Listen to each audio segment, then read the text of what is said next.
dá para falar dessa palestra sem falar de amor. O que é amor? Vocês já pararam para pensar? O que é amor? Então vamos lá. Você sabe, eu sou a Maria das definições, né? Então vamos lá.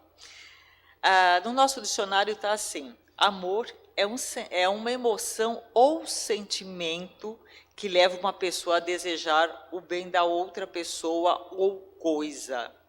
Bom, essa definição está errada, né? Primeiro, o que é emoção? Reação a um estímulo. Só isso. Emoção vem do latim movere, que só quer dizer isso, reação a um estímulo.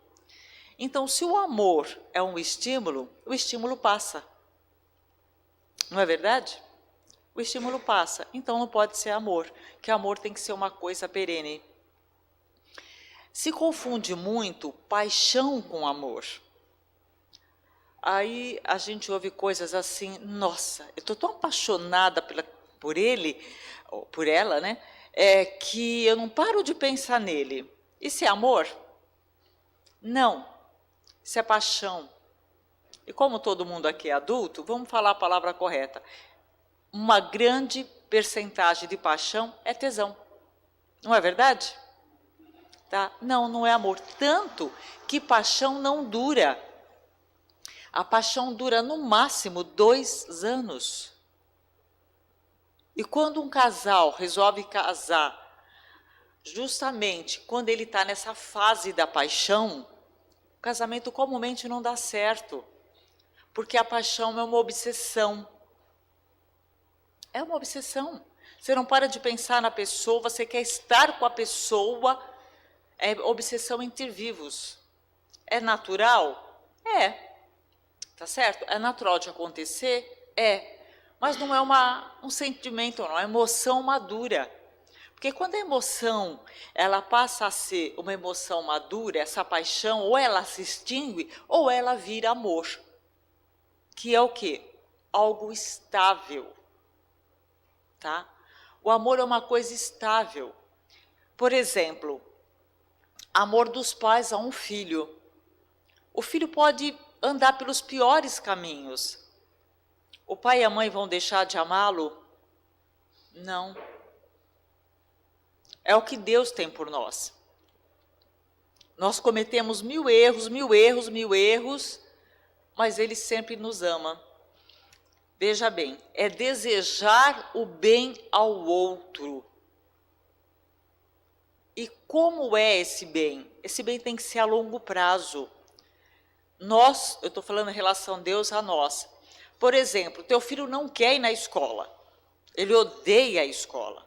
Ele tem 6 anos, ele tem 7 anos. O que faz o pai e a mãe? Não obriga ele a ir para a escola? Isso não é um ato de amor? Por quê? A gente não pode querer que a criança pense nela no adulto. Não, você precisa da escola, você precisa aprender a ler, você precisa a escrever, porque quando adulto, você vai precisar fazer uma faculdade. Vocês acham que uma criança pensa nisso? Pensa? Não pensa, ela não tem essa maturidade. Então, por que eu obrigo meu filho a ir para a escola, mesmo quando ele não quer? Por amor. Eu consigo enxergar que lá na frente isso vai ser falta para ele. Daqui a 15 anos, 20 anos, a vida dele vai depender dele para a escola hoje. É a mesma coisa que acontece com Deus. Nos acontecem algumas coisas. Ai, por que Deus fez isso para mim? Ai, por que isso aconteceu? Nós não contamos igual o pai que obriga o filho a ir à escola. E as pessoas confundem também muito karma, o termo karma. Às vezes entram umas coisas no modismo e entra completamente distorcido. Tá certo? Por exemplo, karma, gente, é uma palavra em sânscrito que quer dizer caminho. Não tem de ser caminho. Então eu nem gosto de usar esse termo. O que eu acho um termo mais preciso é vetoração, porque a vetoração está sempre mudando. E é o que nós fazemos, cada ação uma reação. Então, se eu mudo a ação, eu vou mudar a reação. Se fosse assim, uma coisa engessada, eu não teria livre-arbítrio. Concorda comigo? Não, você tem que passar por isso. Você nasceu para ser isso. Então, o que acontece? Eu não tenho livre-arbítrio nenhum. E em tudo, o livre-arbítrio pesa muito. Aí eu descubro que eu estou com uma doença grave. Eu tenho opções: fazer o tratamento, encarar com coragem ou me entregar. Se eu me entrego, isso eu vou falando até bioquimicamente. O corpo não é o nosso templo? Sois senhores do vosso templo. Que templo? O nosso corpo. Então, vocês já devem estar cansados de ouvir reportagem a respeito disso. Uma pessoa pode estar com a doença mais grave do mundo. Se ela falar, eu vou me curar, os anticorpos dela duplicam, triplicam. E o corpo aumenta a energia vital. Embora a medicina não diga isso. Então, o teu corpo está muito mais forte para encarar, seja lá o que vier. Por quê? Livre-arbítrio. Aconteceu? Aconteceu. Mas eu tenho opções de ação. Sempre opções de ação. Aí, vocês imaginam o seguinte, os pais que os filhos entram na droga. Qualquer filho. Ele está fracassando, certo? Mas eu duvido que qualquer pai ou qualquer mãe que o filho fale, olha, eu preciso de um tratamento, eu quero sair disso, o pai vai bater a porta e falar, olha, azar seu, você escolheu esse caminho. Alguém faria isso? Não faria, porque isso é amor. Não é ser conivente. Então, a nossa sociedade, ela está confundindo muito as coisas. Ai, amar o meu filho é eu comprar o presente da moda para ele. Porque amar o meu filho é eu comprar a coisa mais cara que tem para presenteá-lo no Natal, no aniversário, ou fazer tudo o que ele quer. Gente, isso não é amor. Porque eu estou criando uma criança sem limites. E eu criando uma criança sem limites, o que vai acontecer? A vida vai dizer não para ele, não vai? Vai. É o que mais a gente tem na vida, é um não. Mas o que a gente tem que aprender, o que é maturidade? Cair e levantar. Ai, mas eu amo meu filho, então eu compro um tablet de 6 mil reais para ele e me enterro em dívida até aqui. Isso é amor? Não é, você está criando teu filho no mundo de Oz, mundo da fantasia. Não, eu não tenho dinheiro para isso. Gente, isso está tão grave que o nível de suicídio entre adolescentes está absurdo. Está absurdo. Por quê? Porque ele não lida. Ele não lida com aquilo, ele não lida com um não. Então, isso não é amor. Amor é dizer não. Amor é dizer sim, você vai ter que ir para a escola. Não, você vai ter que fazer a lição, sim. E pai e mãe sentar do lado e ficar ali fazendo a lição com a criança. Aí a mãe e o pai falam, mas eu já trabalhei o dia todo, levantei às 6 da manhã, estou cansado. Problema seu. Se não quisesse encarar isso, não tivesse filho. Filho custa caro. Custa caro em termos emocionais, custa caro em termos de tempo. Você tem que ter tempo para o seu filho, sim, ele é a sua prioridade, tá? E custa caro em termos de dinheiro, não vamos nos iludir, filho custa caro. Então, a gente tem que amar o filho antes de tê-lo. Eu tenho condições de ter, hoje nós já temos essa escolha. Há 60 anos atrás ou mais, nós não tínhamos essa escolha. Hoje eu tenho essa escolha, então é mais uma responsabilidade. É ou não é? É mais uma responsabilidade. E tem que dedicar, sim. Tá? Como eu estava falando da paixão, que as pessoas confundem paixão. Outra coisa que na definição, no nosso dicionário, está errado. É amar outra pessoa ou coisa. Gente, coisa? Isso não é amor, isso é apego. Isso é apego, não é amor. Tá? A pessoa tem um apego tão grande àquilo que ela não empresta, não dá e não usa. Não é verdade? Tem gente que compra as coisas, tem lá no armário e não usa. Ai, porque pode, aquele conjunto de prato especial, ai, pode quebrar. Então, para que serve? Para que serve? É lixo. Tem o mesmo valor do lixo. Tem ou não tem? Ah, eu tenho aquele conjunto de prato. Mulher tem um pouco disso, né? Vocês vão me odiar, mas é verdade. Ah, e aquele sapato que eu comprei, que eu amei, e eu nunca uso. O que vai acontecer? Eu vou morrer e o sapato vai ficar lá. Ah, para que serve? Hã? Que utilidade tem? As coisas foram feitas para serem usadas, para terem utilidade. Utilidade. Se não serve para me servir, as coisas, né? Para que eu quero? Não, a gente não ama as coisas. E se amar não é amor, é uma distorção, é posse. Isso é posse, tá? Então a gente vê muito, os feminicídios, né? Ai, mas eu amava tanto ela que eu não suportava saber que ela não quer viver comigo, que ela não quer, que ela vai ter outro namorado. Isso não é amor, gente. Isso é psicopatia. Quem ama quer ver o bem do outro, perto ou longe de nós. É aqueles pais que às vezes tentam boicotar o casamento do filho ou da filha. Ai, porque eu não quero que ele saia de casa. O que você está fazendo? Castrando o teu filho, tua filha? Castrando em relação à vida, né? Tá? A mesma coisa que você cortar a asa do teu bichinho para ele não voar. O que é isso? Um egoísmo extremo, né? Isso é egoísmo extremo. Não é amor.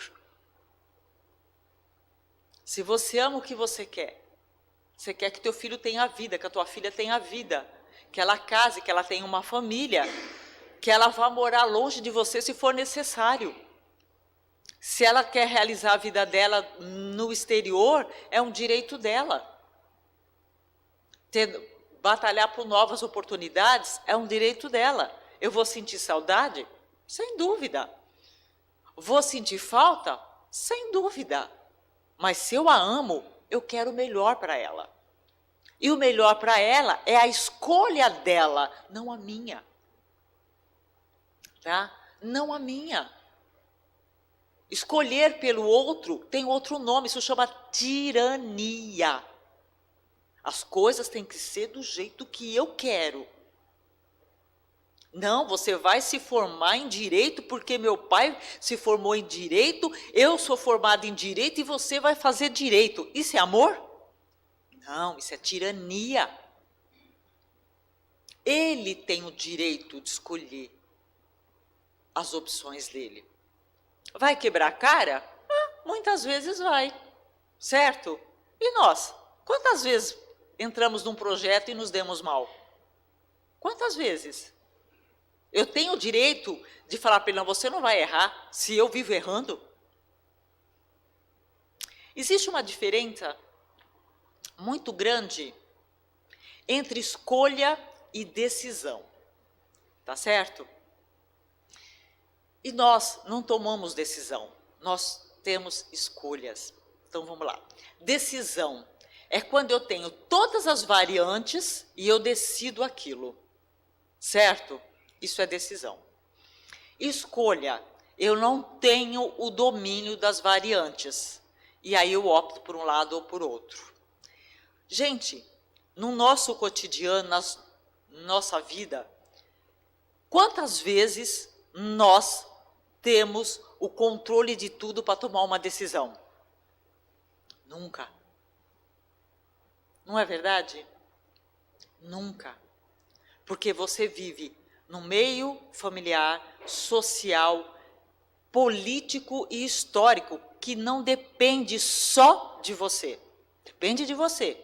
Que as tuas ações, elas influenciam a família influencia a sociedade influencia o momento político e o momento político o momento histórico, certo?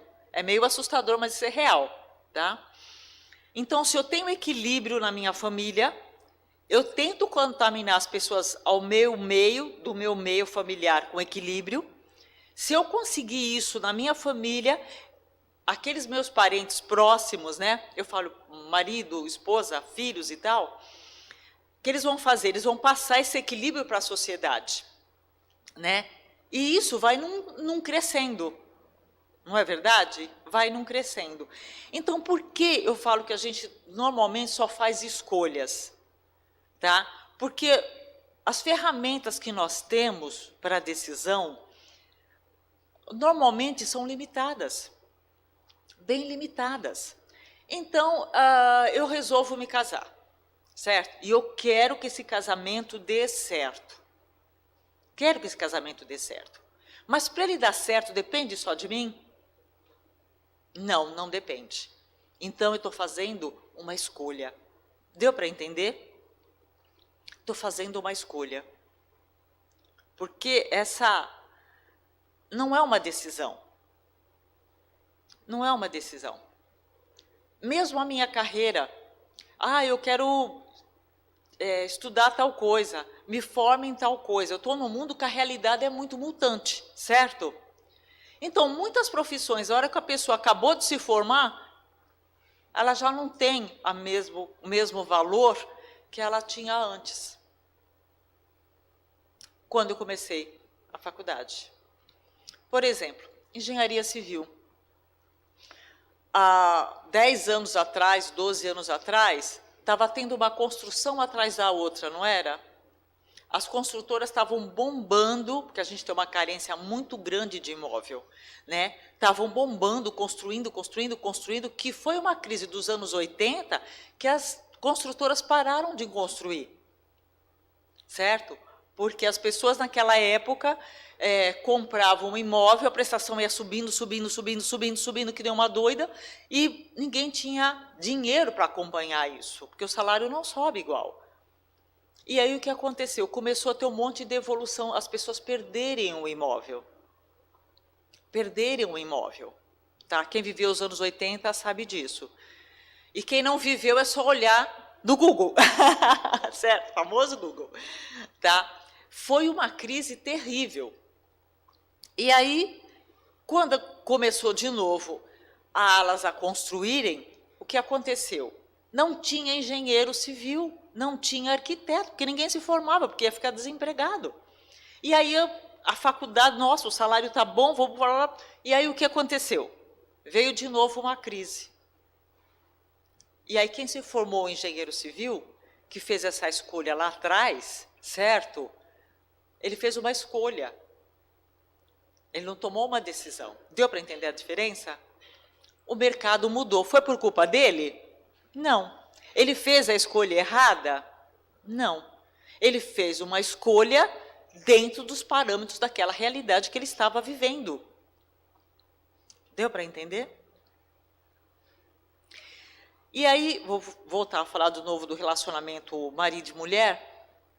Alguém aqui é a mesma pessoa de 5 anos atrás? É? Tá. Aí você casa, você é um indivíduo, né?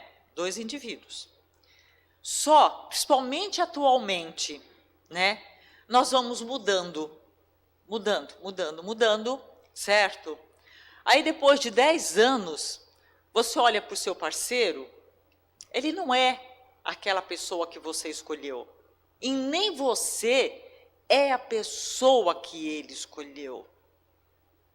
Deu para entender? Você mudou, ele também. E às vezes mudaram de forma diversa, cada um indo para um lado. Né? Cada um foi para o lado. Aí você fala assim, o amor acabou. Não, a afinidade acabou. Deu para entender? A afinidade acabou.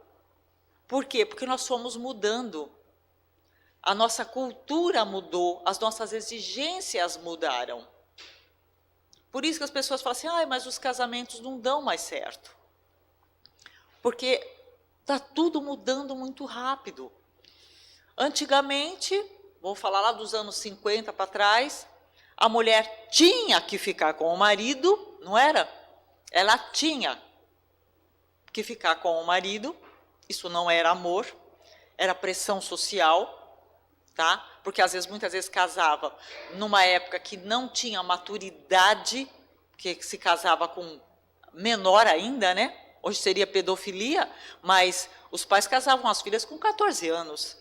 Você vê como a sociedade mudou? Quem teve as avós aqui casaram com 15, 16 anos?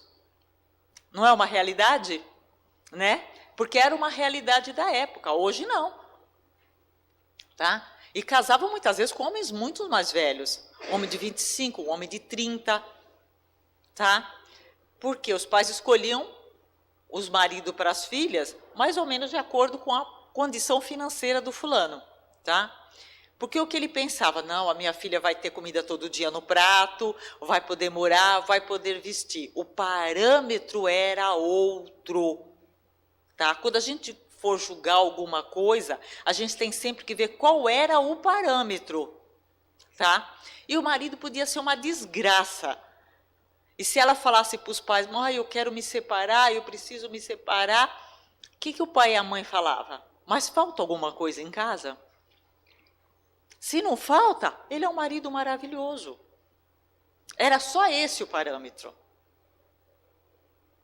E não era marido maravilhoso, né? É claro que aí depois dos anos 60 para cá, a mulher começou a ter o direito de trabalhar, batalhou muito para chegar, e acho que andou muito rápido para estar onde está, quebrou muito preconceito, embora hoje em dia, absurdamente, a maioria das mulheres, no mesmo cargo que os homens, ganham ainda menos, não é verdade? Então, isso ainda é uma coisa paleolítica, vamos dizer assim, extrapolando a palavra, tá? E aí você fala, o amor acabou. Não, a afinidade acabou. Gente, nós, no nosso nível evolutivo, nós ainda não temos um amor purificado. Não adianta nos iludirmos. Nós temos ensaio do que nós achamos de amor, que é um sentimento plano, um sentimento que não muda. Nós temos afinidade. Por exemplo, um casal que acabou a cumplicidade, não existe mais casal. Tanto que, eu estou casada há não sei quanto tempo. Não, é um casamento que dura. Dura. Mas os dois já não se falam, não têm afinidade, cada um para o seu lado, certo? Não tem mais planos juntos, quando muito de viagem, e olha lá, às vezes vai viajar, ficam brigando o tempo todo. Então, por que tá junto? Aí vocês podem falar assim, mas Amarilis, você não é espírita? Você está falando de separação com naturalidade. Aí se vocês lerem um livro dos espíritos, tem um trecho lá. Olha, vejam um detalhe, esse livro é de 1850, certo? Que Allan Kardec pergunta para o Luz da Verdade, que naquela época o divórcio em lugar nenhum existia, a separação era um crime de lesa pátria. Aí ele pergunta isso, pergunta a respeito disso,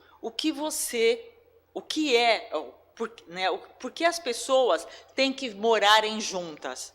E o espírito fica indignado, fala, isso são lei dos homens, não é lei de Deus. Por que Deus obrigaria duas pessoas que não têm afinidade em se manterem juntas? Está lá. E é verdade. Agora você imagina, se meu casamento está desgastado, todo dia eu estou com aquele marido que eu não aguento mais olhar para a cara dele, ele não aguenta olhar mais para mim. O que acontece? Eu vou dar asas ao meu pior. Eu vou estar sempre irritada, porque eu vou estar com uma insatisfação íntima. E qual é a coisa mais inteligente que a gente tem sempre que fazer? Trabalhar para solução. Ficar fazendo picuinha um para o outro, isso, gente, é burrice. Trabalha para solução. Dá para sentar e conversar? Dá. Um casamento de 20 anos, Acha que a mulher e o marido é o mesmo? São as mesmas pessoas? Claro que não. Eu estou casada há 42, tá? A gente tem uma cumplicidade muito grande. Agora, vocês acham que eu sou a mesma pessoa de casou lá quando eu tinha 20 anos? Sou a mesma pessoa? Graças a Deus que não, nem ele. Porque um homem de 60 com a mente de 20, o que, que ele é? Não é verdade? Seria o quê? O infantilizado, né?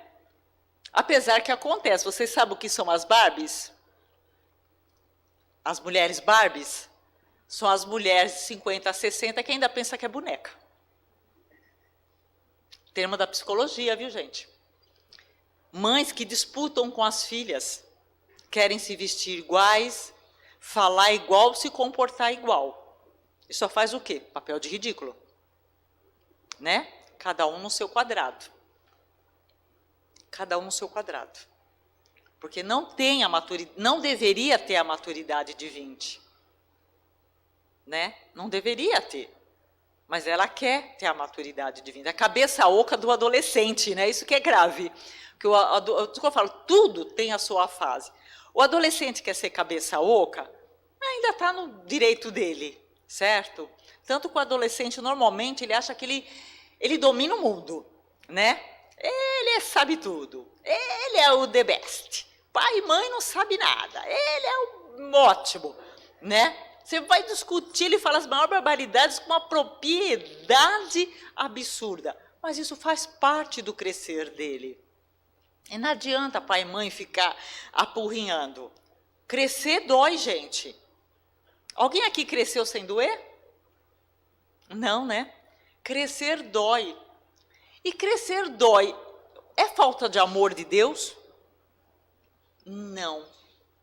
Assim como o pai e a mãe que enxerga que o filho precisa ir para a escola, quando o filho tem 7 anos que ele não consegue enxergar isso, a mesma coisa é Deus. Só que ele está muito, muito, muito na nossa frente. E nós não alcançamos. Não alcançamos. Tá?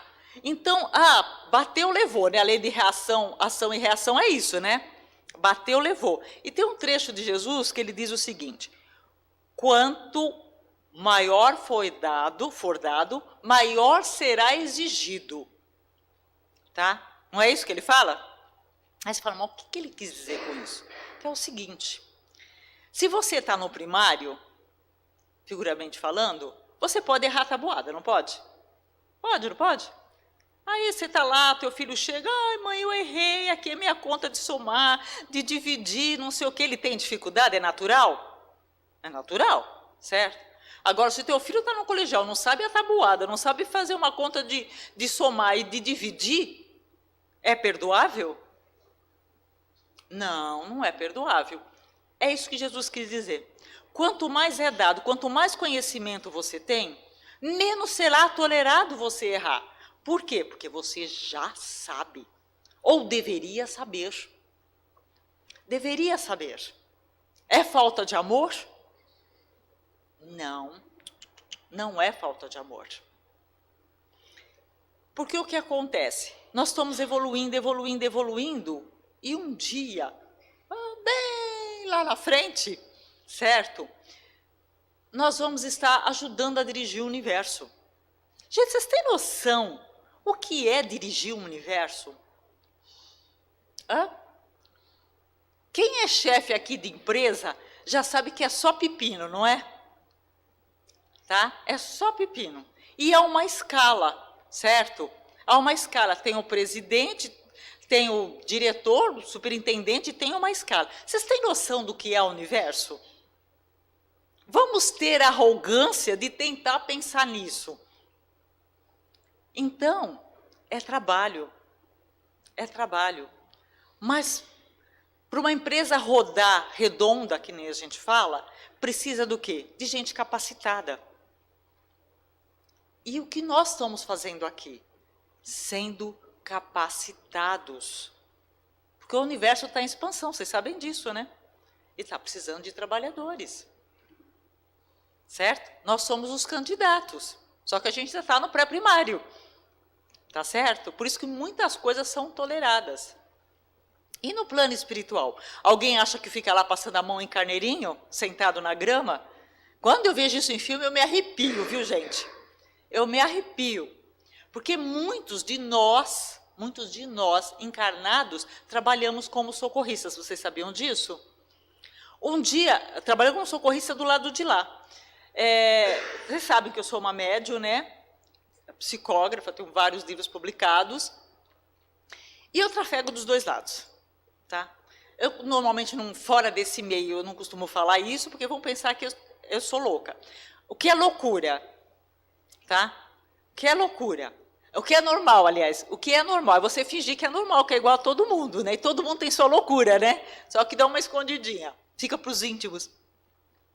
E um dia eu estava trabalhando do lado de lá, há muitos anos atrás, que eu sou contra a fé cega e a aceitação passiva, tá? Então, questiono tudo, porque é o único jeito de você aprender. Como disse Kardec, fé raciocinada. Tá? Nada de aceitar aquilo e ir engolindo. Fé, porque besteira é o que não falta por aí. Fé raciocinada. E eu perguntei para a orbe dos socorristas onde eu estava trabalhando, para um deles. Eu falei, gente, me diz uma coisa. Por que tantos encarnados? Porque o padrão é diferente quando você está lá. Os desencarnados, eles têm um brilho diferente do nosso, que somos encarnados. Tá? Porque não esqueça que você não vai de corpo físico, você vai com uma parte do perispírito, né? E aí eu comecei a observar e eu vi diferente, brilho diferente, né? Um padrão diferente. E aí eu perguntei, mas por que tantos desencarnados trabalhando do lado de cá? Certo? Como socorrista. Aí ele falou, porque tem que estar preparado. Aqui não tem mais gente precisando ser socorrida do que gente para socorrer. Vocês imaginam o seguinte, uma pessoa chega para mim, está passando por um problema complicado, e a pessoa começa a desabafar comigo, está desmoronada, eu desmorono junto com ela, eu estou ajudando? Não estou ajudando, gente. Como eu tenho que estar? Equilibrada. Você não pode dar aquilo que você não tem, certo? Então, muitos de nós trabalhamos lá do outro lado. Muitos, porque já estão preparados. Tá? Quando nós dormimos, deixa eu só explicar um pouco esse fenômeno. Quando nós dormimos, espírito não precisa dormir, tá? Espírito não precisa dormir. O teu corpo precisa, porque é uma máquina limitada. E aí, o teu perispírito, ele fica, isso é fotografável, ele fica flutuando acima do corpo. Todo mundo sabe o que é perispírito? É esse duplo que nós temos, né? Também chamado de modelo estrutural energético, que eu acho que é o nome mais adequado. Porque perispírito vem de periferia, certo? Na periferia do corpo ou do espírito. Onde está o espírito no corpo, hein, gente? Onde está o espírito? O espírito está na não forma e ele interpenetra todos os corpos. Deu para entender? É meio complexo. O espírito ele está na não forma, ele interpenetra todos os corpos, tá? E ele não consegue se deslocar sem o perispírito, tá? Então o que acontece? Se a pessoa é muito materialista, o espírito fica com a parte do perispírito flutuando, tá? Fica flutuando em cima, porque ele está condicionado a dormir, certo? Um condicionamento. E aí o que acontece? Se ele já não tem esse condicionamento, ele é o que a gente chama de desdobramento quando a gente está dormindo. E projeção astral quando você tem total controle do fenômeno, tá certo? Mas isso é só acadêmico. Para às vezes você está em palestra, alguma coisa, quando a pessoa fala desdobramento e projeção, você saber o que é. Sabe? Uma é consciente, é técnica, você aprende projeção astral, certo? E desdobramento que a gente faz naturalmente. Você desdobra. Então, se você já está preparado, o plano espiritual precisa de trabalhadores. E o que faz? Leva essas pessoas. Sabe que desde a minha adolescência, deu meia-noite eu vir abóbora. Eu posso estar na maior festa animada, tá? Eu quero a minha cama, eu quero ir dormir. Sabe, até piada entre eu, meu marido e a minha família. Deu meia-noite e literalmente, sabe aquela história? Eu preciso ir para casa dormir. E eu não entendia por quê. Eu achava que era uma coisa de biorritmo. Não, é porque eu tenho outro trabalho do outro lado. Eu preciso bater cartão lá do outro lado. Tá? Aí eu fico que eu não me aguento. Não adianta eu dormir até mais tarde, porque eu tenho uma festa. Eu fico morrendo de sono. Porque o povo está lá, ops, não vai faltar no trabalho hoje, né?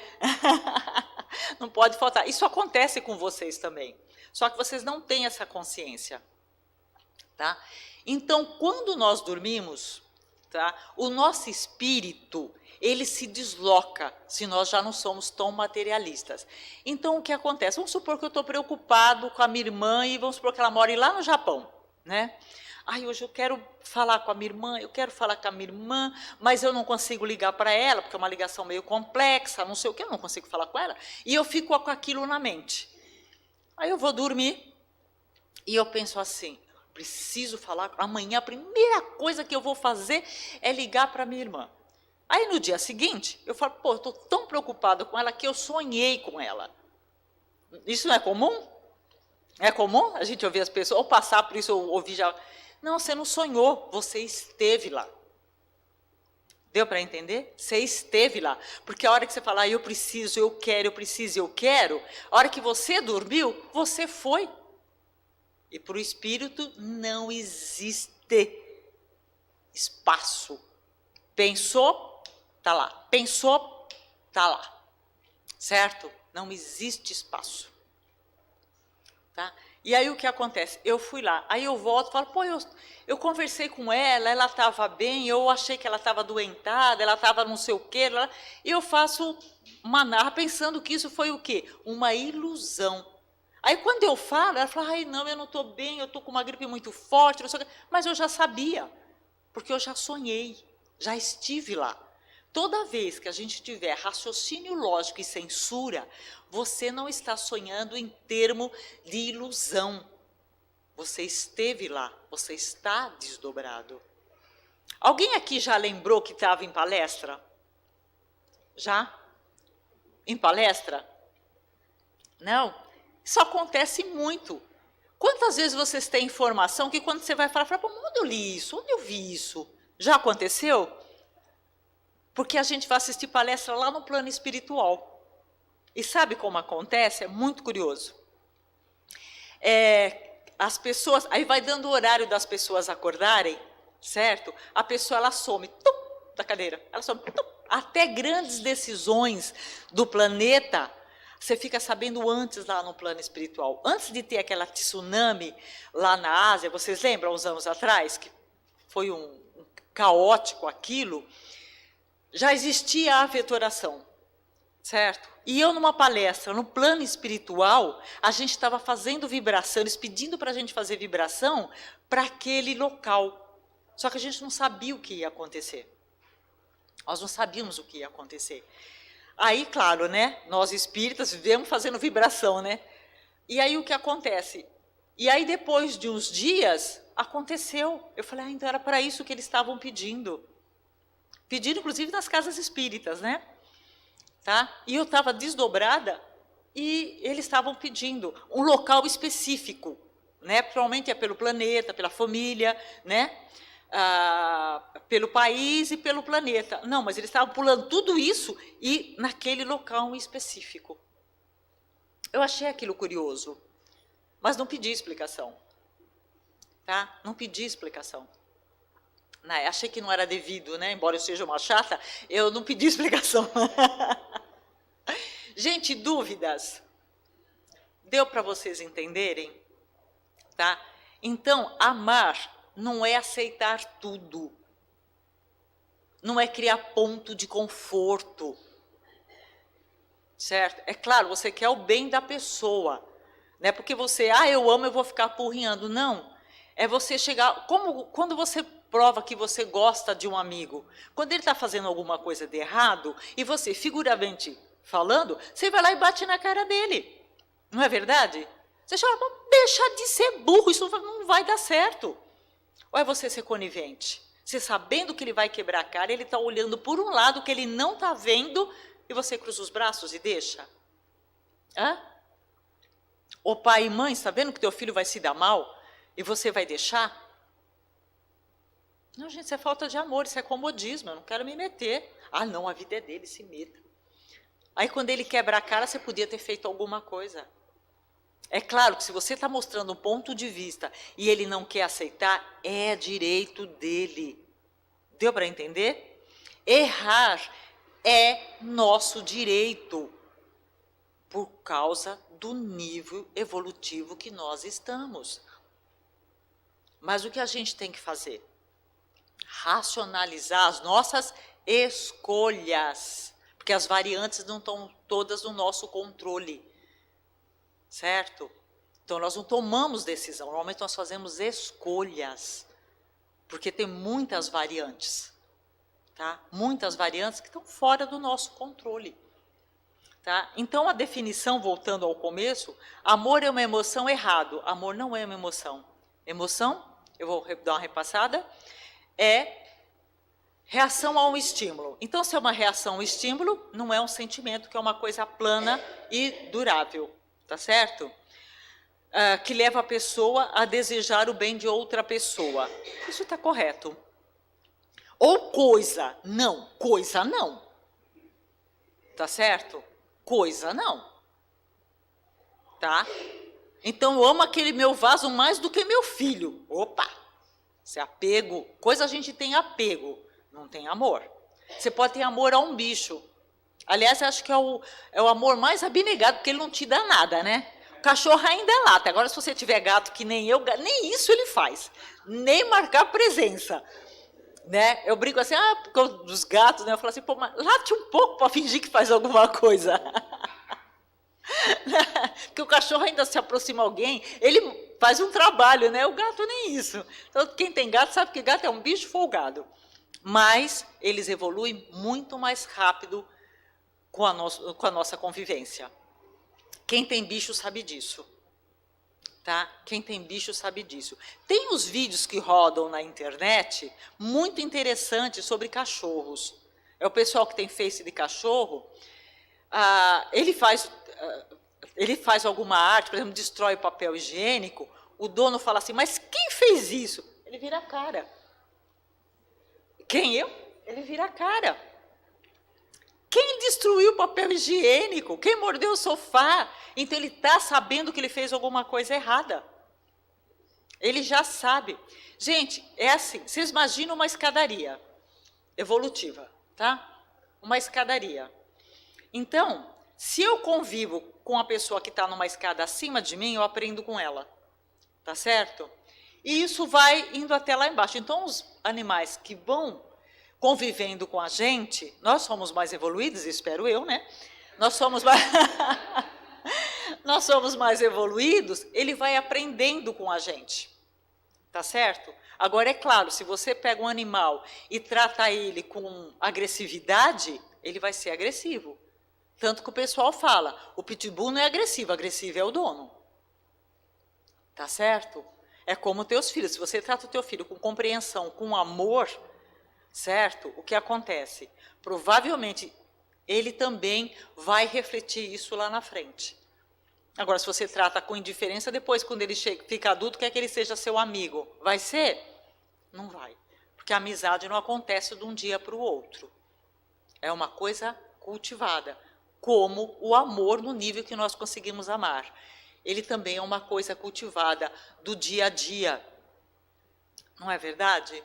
Do dia a dia. Mas isso não quer dizer que você concorde com tudo e você tenha anuência a tudo. Você é amigo? Você está vendo que teu amigo tá cego para fazer uma coisa, que ele não está enxergando direito?